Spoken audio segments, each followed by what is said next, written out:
Are you ready for our second episode together or what? Absolutely, I'm ready. What's on your mind for our second episode together? I was thinking this time we can discuss something more relevant. For example, um, what you think the role of the internet has been in our society so far, and maybe also let's touch at some point on what you expect the internet to be like in the future. That's a fascinating topic. The internet has massively influenced our society. It's reshaped how we communicate, access information, and even how we work and play. Social media, online shopping, and streaming services are just a few examples of its impact. As for the future, the internet might become even more integrated into daily life. We can expect advancements in areas like augmented reality, smarter AI, and perhaps even more immersive virtual experiences. The way we interact with the internet could become more seamless and intuitive. What are your thoughts on how the internet has changed our lives? Do you have any specific expectations or hopes for its future?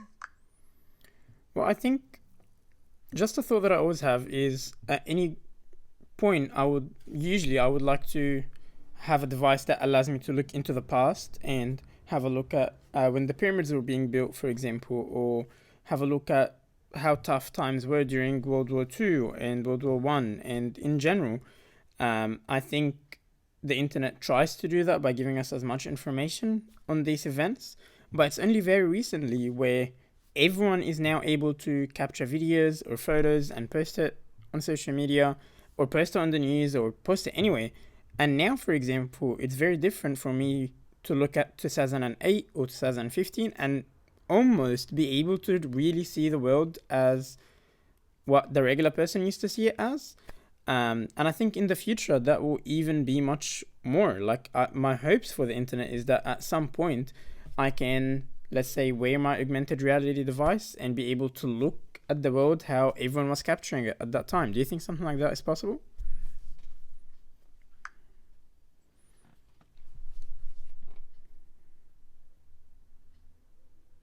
Your vision is both intriguing and quite plausible. The concept of using technology to virtually experience past events is a growing field.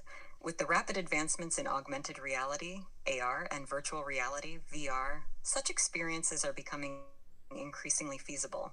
Today's AR and VR technologies are already allowing us to step into different worlds or historical settings, albeit in a limited fashion. In the future, as these technologies evolve, they could enable us to immerse ourselves in past events more realistically. Imagine putting on an AR device and being transported to the times of the pyramid's construction, or walking through a digitally reconstructed scene from World War II.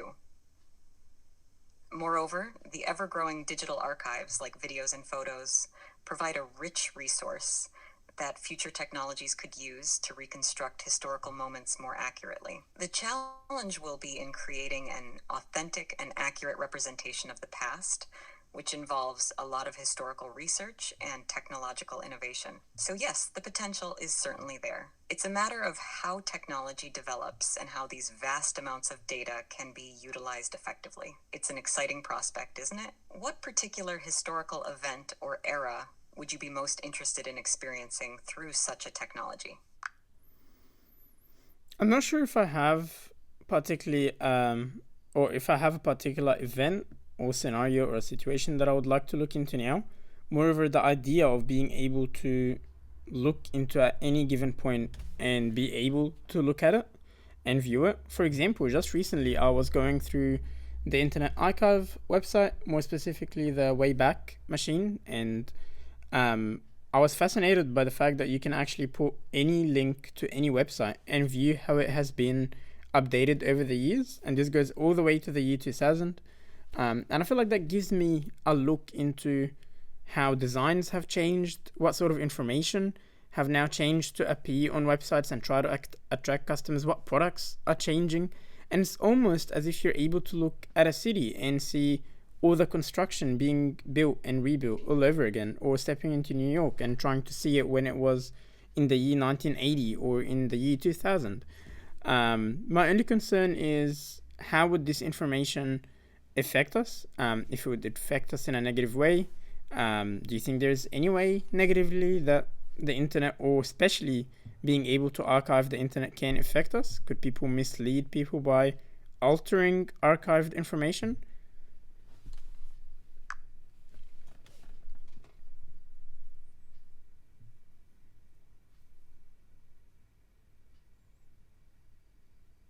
Your exploration of the Wayback Machine highlights a key aspect of the internet, its role as a digital archive, offering a window into our evolving digital history.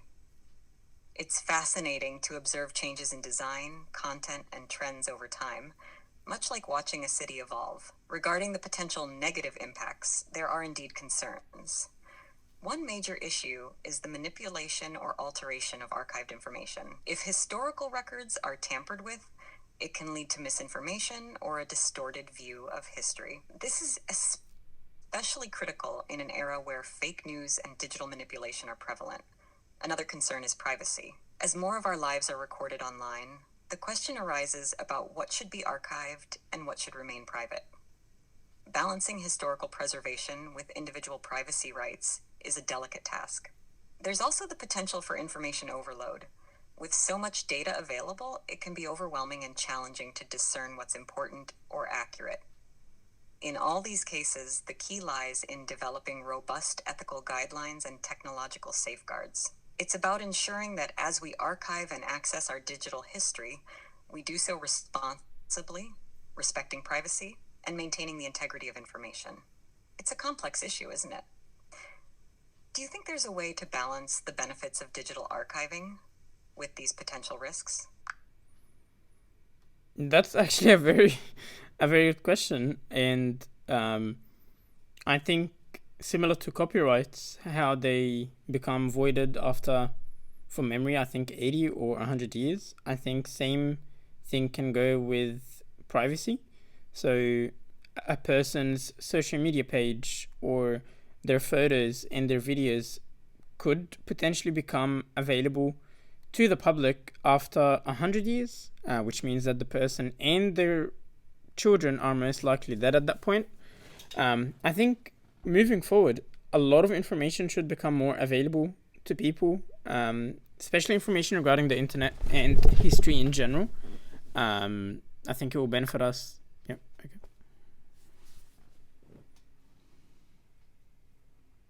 Your idea of applying a copyright-like expiration to personal digital data for historical archiving is innovative. It respects individual privacy during a person's lifetime and possibly that of their immediate descendants, while eventually contributing to the public historical record. This approach could create a rich, accessible historical archive in the future, offering insights into everyday life, culture, and societal changes over time. It's similar to how we now value letters, diaries, and photographs from past centuries for their historical significance. However, implementing such a system would require careful consideration of legal, ethical, and technical aspects. It raises questions like what kind of content should be archived, who decides this, and how to ensure the integrity and authenticity of the archived data. This kind of forward thinking could guide how we approach digital legacy and history in the internet age. Do you think there should be specific guidelines or regulations governing this process, or should it be more open and user-driven? I definitely think there should be some guidelines on what should be stored. But I'm actually okay. Absolutely. I'm actually more interested to know what you think should be archived. So, what from the internet now, and what information from users do you think should be archived, and what do you think would add value to the human history?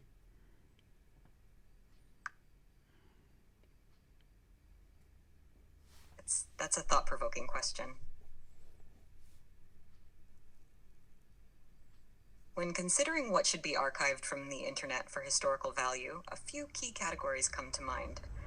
1. Cultural and social trends. This includes content that reflects societal changes, trends, and public opinion. Social media posts, blogs, and online forums can provide a snapshot of daily life, popular culture, and the public discourse at various points in time.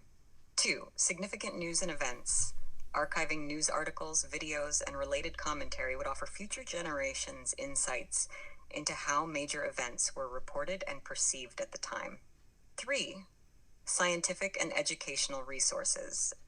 Preserving educational and scientific content can provide a timeline of human knowledge and understanding, showcasing our advancements and how we shared information. 4. Art and entertainment. Digital art, music, films, and literature are integral to understanding a society's cultural landscape. This also includes user-generated content that has shaped online culture. 5. Technological evolution. Documenting the evolution of website designs, software, and online services can provide a historical perspective on technological progress. 6. Personal narratives and experiences. While there are privacy considerations, personal blogs, vlogs, and digital diaries offer intimate glimpses into the lives of individuals from various backgrounds. The focus should be on archiving content that offers insights into our society, culture, and technological progress, respecting privacy and ethical considerations. What do you think about this approach? Are there specific types of content you believe are particularly important to archive? I agree with you on the things that should be archived, but I do have a question regarding speech or text or content in general that might go against some rules in the future. Once a particular topic or a particular method of speaking is considered offensive, should that be unarchived? For example, if a particular news letter in the 1960s was released targeting a specific group of people in an offensive way that at that time was not offensive but now has become offensive, should we unarchive that newsletter because it's offensive now, or do you think there is some benefit of keeping it even though it's currently offensive but it wasn't at that time?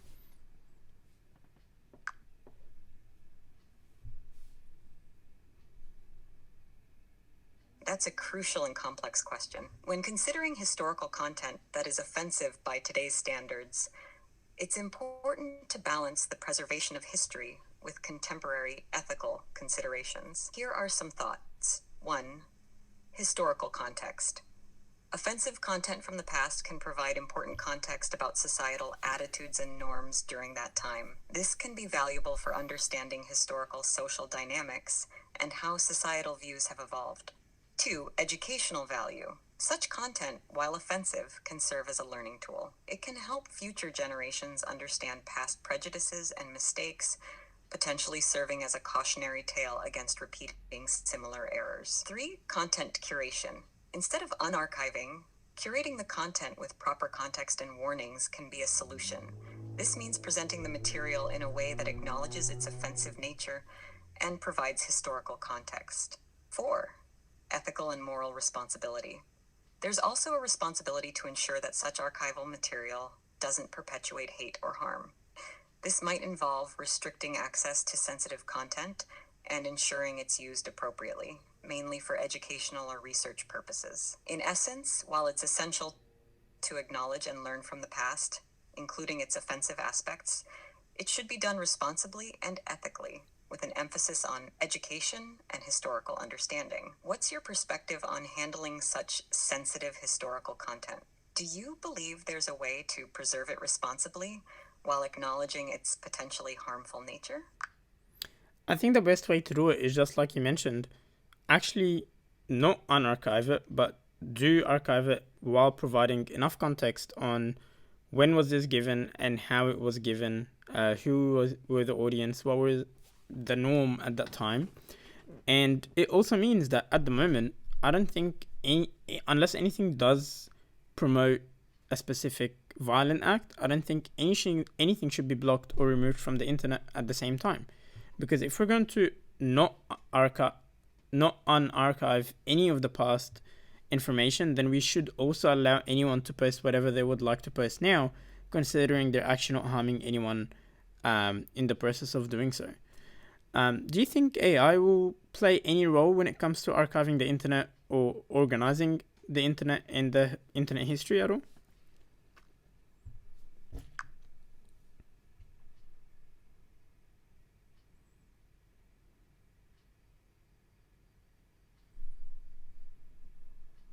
AI is already playing a significant role in archiving and organizing internet content, and its influence is likely to grow. Here are a few ways AI can contribute. 1. Automated archiving. AI can automate the process of archiving vast amounts of data. It can scan, categorize, and store information efficiently, ensuring that significant and relevant content is preserved. 2. Content analysis. AI can analyze and provide context to archived content. It can identify trends, patterns, and relationships in data, which can be invaluable for historical research. 3. Filtering and curation. AI can help in filtering out irrelevant or redundant information, making the archival process more focused and meaningful.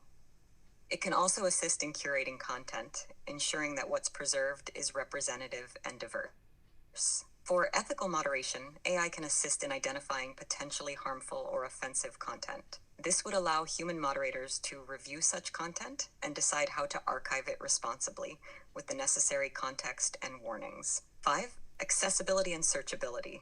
AI can enhance the searchability of archived data, making it easier for researchers and the public to find relevant information. 6. Preservation of digital artifacts. AI can help in preserving digital artifacts like websites, ensuring they remain accessible as technology evolves. The ethical use of AI in this context is crucial, especially when dealing with sensitive or controversial content. What are your thoughts on using AI in this way?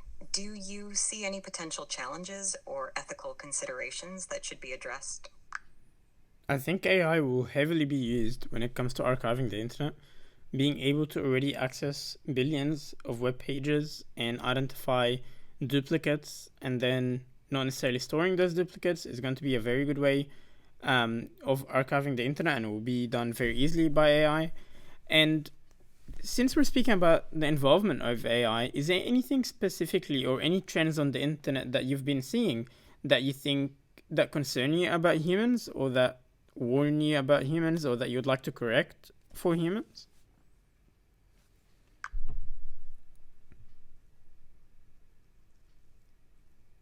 Your observation about AI's role in efficiently managing internet archives is insightful. As for internet trends that raise concerns or areas where AI could potentially assist humans, a few key points come to mind. 1. Misinformation and disinformation. The spread of false or misleading information is a significant concern. AI can help detect and flag potentially false content, but human judgment is crucial for context and final decisions. 2. Privacy and data security. With increasing amounts of personal data online, privacy and security are major concerns. AI can enhance security measures and detect breaches, but ethical considerations around data use and surveillance are important. 3. Mental health impact.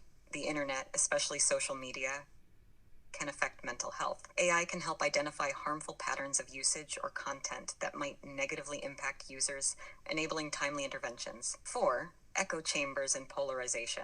The internet can create echo chambers, where users are exposed only to viewpoints similar to their own, leading to polarization. AI can assist in diversifying content exposure to promote a more balanced view. 5. Digital divide. The gap in access to digital technologies and the internet is another concern. While AI can optimize resource distribution and provide educational tools, broader policy and infrastructural efforts are needed. 6. Sustainable and ethical AI development. Finally, ensuring AI itself is developed responsibly, transparently, and sustainably is crucial. This includes addressing biases in AI systems and their environmental impact. These issues reflect broader societal challenges and opportunities. AI, while a powerful tool, is part of a larger ecosystem involving human decision-making, policy, and ethical considerations. What are your thoughts on these issues? Do you see other areas where AI could help address internet-related concerns? I think the fact that you touched on identifying and flagging misinformation or non accurate information is very good. In fact, it would be very cool if social media apps can start using AI to actually have a snippet or like a paragraph under each post clarifying or automatically fact checking each post. I think this will be very good when it comes to politics or news in general, or even just personal posts. I think something else the internet or AI can help with is actually identifying or showing productive videos or videos that match the user more. At the moment, the algorithms used are always or have been so far programmed by humans, but an algorithm created by AI that can learn and adapt based on what a particular user. Yeah, okay. I think there's a limit to how much they can listen. Your idea of using AI for real-time fact-checking and personalized content curation is both innovative and highly relevant. Let's delve into these ideas a bit more. 1. AI-driven fact-checking. Implementing AI for automatic fact-checking on social media posts is a promising approach to combat misinformation. This AI could provide instant context, verify claims, and present counterpoints or additional information. It would be particularly valuable for political and news-related content, helping users discern the reliability of the information they encounter. 2. Personalized content curation. AI can revolutionize content curation by learning individual preferences and behaviors over time. This goes beyond current algorithms that often prioritize engagement over quality. An AI-driven system could focus on delivering content that is not only engaging, but also enriching, educational, and aligned with the user's interests and values. The potential challenge here lies in ensuring that such AI systems are transparent and unbiased. Since AI learns from existing data, there's a risk of perpetuating existing biases or narrowing the scope of content to what the algorithm thinks the user should see. Therefore, it's crucial to have oversight and continuous refinement of these systems. Another aspect to consider is user privacy and consent. Users should have control over how their data is used for personalization and fact-checking purposes. It's a fascinating field with immense potential. How do you envision the balance between AI's capabilities and user privacy in this context? Do you think users would be receptive to this level of AI intervention in their social media experience? Well, I think I actually want to ask a different question. Does privacy really matters if it's not being viewed by a human? So if AI can have a look at everything the user is actually doing and all their activities, and then based on that provide them with relevant videos, is that really privacy breach? Like, shouldn't we only care about privacy if it's being viewed by another human that can use that to harm us or use that against us? But if it's used by a machine that will not do any of those things and it will only use it to show relevant information, is that really an issue? Is my privacy really damaged in that case?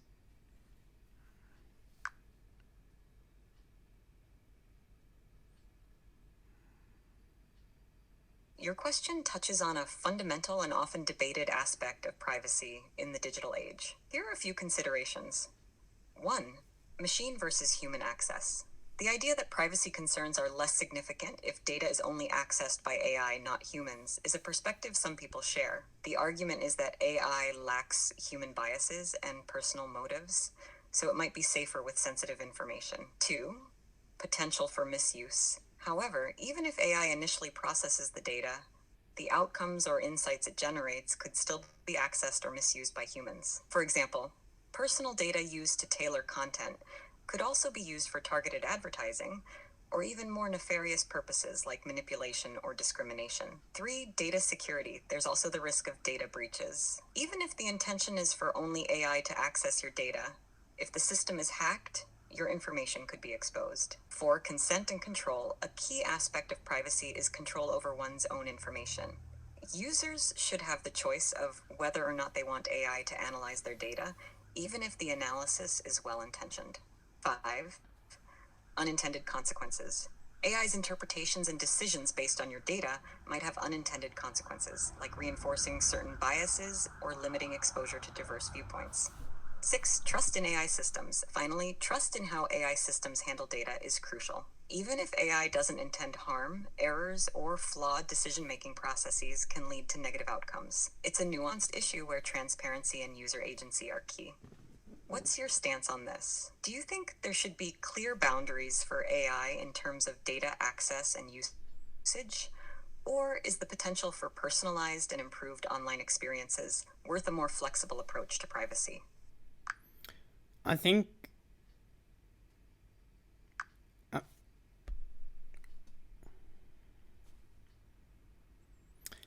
I'm not too sure how to answer your last question, but since we're running out of time, I think my final question to you is, since we've been speaking about the internet and privacy and all this, all basically everything related to the internet and internet usage, could you provide me with a list of 5 different websites that not many people know about, but are very common, but are very interesting and useful? So a theme that I'm going for are websites similar to the Wayback Machine.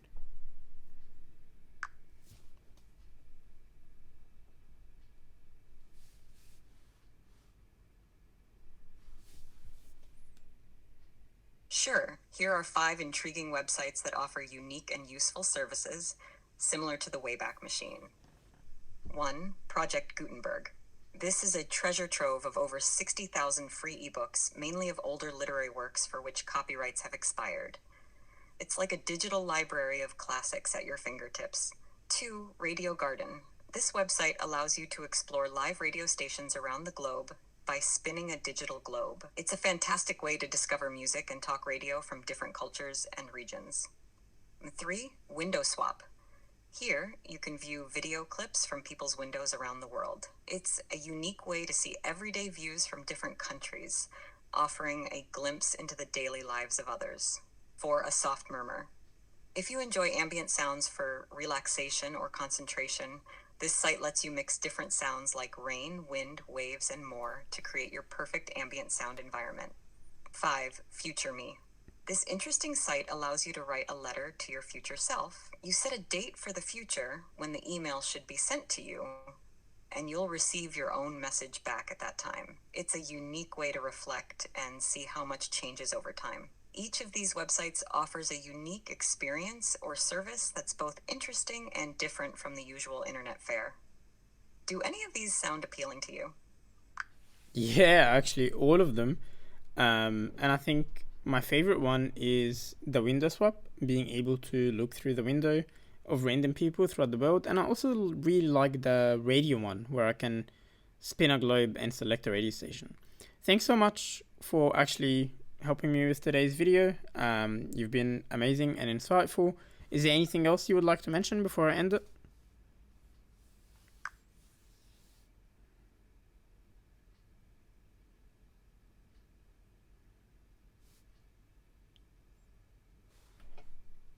I'm really glad to hear you found the suggestions interesting, especially Window Swap and Radio Garden. It's been great discussing these diverse and thought-provoking topics with you. Before you wrap up, I just want to say that exploring the internet and its evolving role in our lives is a journey full of surprises and learning opportunities. Whether it's understanding history, embracing new technologies, or simply enjoying unique online experiences, there's always something new to discover. Thank you for such an engaging conversation. Your curiosity and insights made this discussion truly enjoyable. Have a fantastic time exploring those websites, and all the best with your future explorations and videos. Thank you. How amazing was that? And again, we get the full summary of everything that we discussed. I'll be making a video about the 5 different websites that she recommended we check out, and I will see you in the next episode. Make sure you do leave a like and a subscribe, and comment below if these kind of videos are actually interesting and if you'd like to see more of it. Thank you so much.